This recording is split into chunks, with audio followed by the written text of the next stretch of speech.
In this video, what I want to talk about is focusing more on politics and less on personality. A lot of times when it comes to Donald Trump, people speak about him and they speak about his personality. They say he's racist, they say he doesn't like certain groups of people, and they speak less about his politics and more about his personality. And then also, when you look at Donald Trump, we had 4 years of him as president. And with him being president, you can look back at his policies, at his politics, and seeing what type of president he was, seeing the type of things he did when he was in office. On the Democratic side, a lot of times they want us to focus on Donald Trump is racist, Donald Trump hate people. They had even started saying that Donald Trump is going to bring slavery back. And that's very impossible for him or any other president to do. You have to look at the dynamics of this country and really think, can slavery come back? And will everyone be okay with it in order for it to come back? And that's not going to happen. So focus more on politics instead of fear mongering. Focus more on politics instead of who hate this person or who hate that person, especially when there's no proof, actual proof, or that it's more of one side saying something but cannot prove it. And then also with when you look at Kamala Harris, she doesn't want to focus, and the people that support her do not want to focus on politics. And when you try to discuss politics with them, they become very irate. They get very angry. They start yelling. I'm going to share a video with you. It's by a young man by the name of Amir, and I'll also have that his full video linked in the description box. We had a good old time because that DJ party, let me tell you, that pre-DJ party had that stadium jumping, had me jumping. I was bouncing around everywhere. I was dancing. We was having a good old time. Like that DJ party, I can't play any of the clips because I don't want to be copyrighted. That DJ had the place jumping, y'all. I swear to you, me and the homegirl, we were like, wait a minute, he finna have us vote for Kamala if it's like this. And we were dying laughing because like that was so much fun. And that little pre-party, way more fun than any Republican event I've ever gone to in my life. That they had it lit, y'all. And when I had that thought of how lit it was and how fun it was, it did make me think deeper about it. And it was like, okay, this is almost like a fantasy. Like it was so surreal. It was so fun. Everybody was talking about freedom and love and celebrating dancing in different bodies, and it was cool, but it was fake. Like it wasn't real. Like that vibe, life being like that isn't real. Because again, we talk about a lot on this channel. There comes a point where you can be so accepting and so jaded to how real life can be, to where you can be affected negatively. And we'll get more into Kamala's speech and what she talked about, but that was my first little glimpse of like when I was having so much fun in that moment. That wow, Kamala rallies, they're all about like, oh, life is great, it's fine, we want freedom, we want acceptance, we want love, dance, and happiness. And Trump rallies are more like, okay, here's what's actually happening. Like, it's more serious. The Trump rallies are more serious and talking about the actual things affecting us. When, I mean, hell, yesterday, when I was in that moment and with that energy, in that pre-party, I forgot all about, inflation, the border, the high cost of medical stuff. You just forget about the world's problems. It was so easy. Like, at least during the pre-party, that's what the vibe was. But as the night went on and more people stood in the stadium, it got really rude. The etiquette just went out the window. Like I said before in the intro, people screaming and yelling babies' faces because there were Trump supporters outside.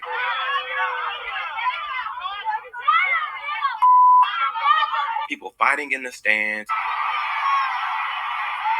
People booing nonstop. A crap ton of technical difficulties, and not just the etiquette left, but also like the critical thinking. I felt like it was it was like a fairy tale. It was so surreal being surrounded by that many people who were just brainwashed, who genuinely, like, it felt like back in like 2015, 2016 when Trump was running for president, everyone was sticking to the same talking points, like Trump's racist, he's bigoted, homophobic, the laundry list of things. I'm sitting here like, oh my gosh, these people actually believe this, and all the lies they were talking about on stage, and so many people in the crowd, like throughout the night, they kept saying, we're not going back. We're not going back. And I'm sitting here like, back to what? Kamala's in office right now. Back to low inflation, back to affording groceries, back to a secure border, back to low crime. What are we talking about? When you look at Amir and just looking at him, you would not think that he would be a Trump supporter. But he's a Trump supporter because he's a young man that's thinking about this country as a whole, not just individual himself, but what is best for the country.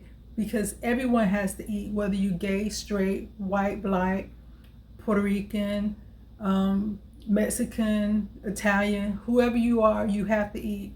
You need a great economy to raise a family in. You want your kids to be protected.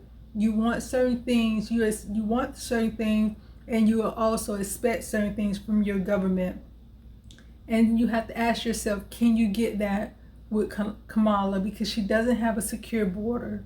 She had 4 years basically to control the issue with the border, but she never took care of that. You have to think, will she do that with policies once she become president, or if she becomes president? If she get in office, will she have the same sentiments as she did when she was vice president?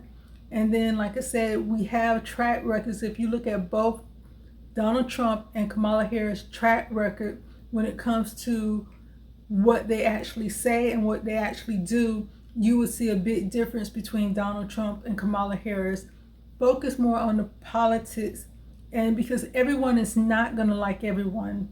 So everyone is not going to like Donald Trump, but do you like how he's running the country? Everyone is not going to like Kamala Harris, but do you like how she's running the country? And I'm going to show you a video with Barack Obama. Somebody is asking you for their vote. The threshold question you should have is, does this person respect me? Do they care about me? Before you even get to the policy stuff. Can they relate to me? Can they relate to you? When you have somebody who's serious, who knows you, who sees you, who can relate to you, who has the qualifications and has the plans on one side, and you have another person whose career has shown that they do not respect you and disregard you, then it shouldn't be a hard choice. But at the end of the day, no matter what I say, you guys talking to your friends, your neighbors, and just having these conversations is gonna probably matter more, because they're gonna trust you. Yep.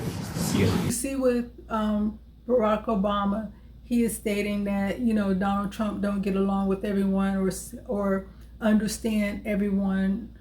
But you see the same thing with Kamala. She doesn't. When those young men was in the rally and they yelled out, Christ is King, Jesus is Lord, she wanted them to be kicked out. Why not just allow them to stay?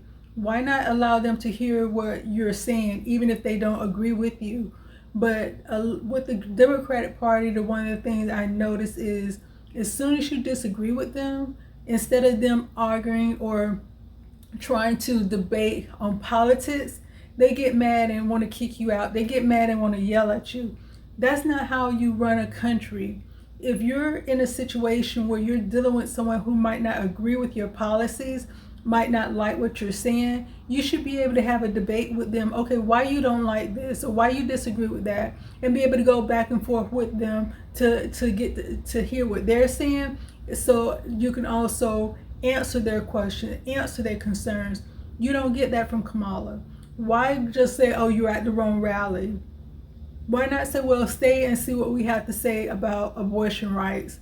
Why not say to them, stay? Yeah, you might feel that it's against Christ, but let me explain to you why I feel that this should be part of, part of women's right to be able to choose.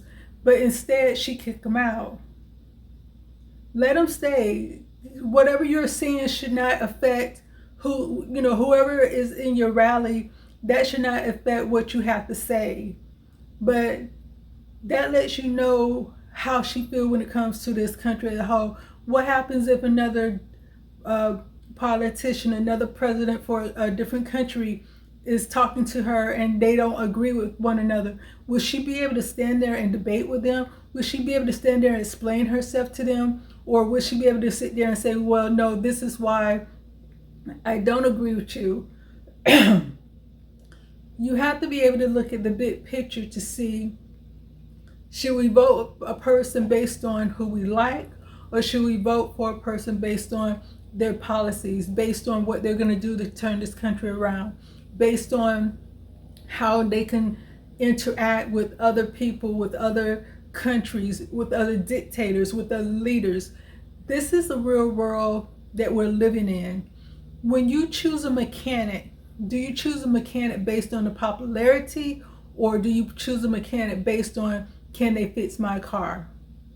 When you choose a doctor, do you choose a doctor based on, hey, he popular on the internet, or do you choose a doctor based on, is he valid? Can he really do the surgery? Is he a good heart doctor? Is he a good, whatever type of doctor he is? Does he have the skills to do that job?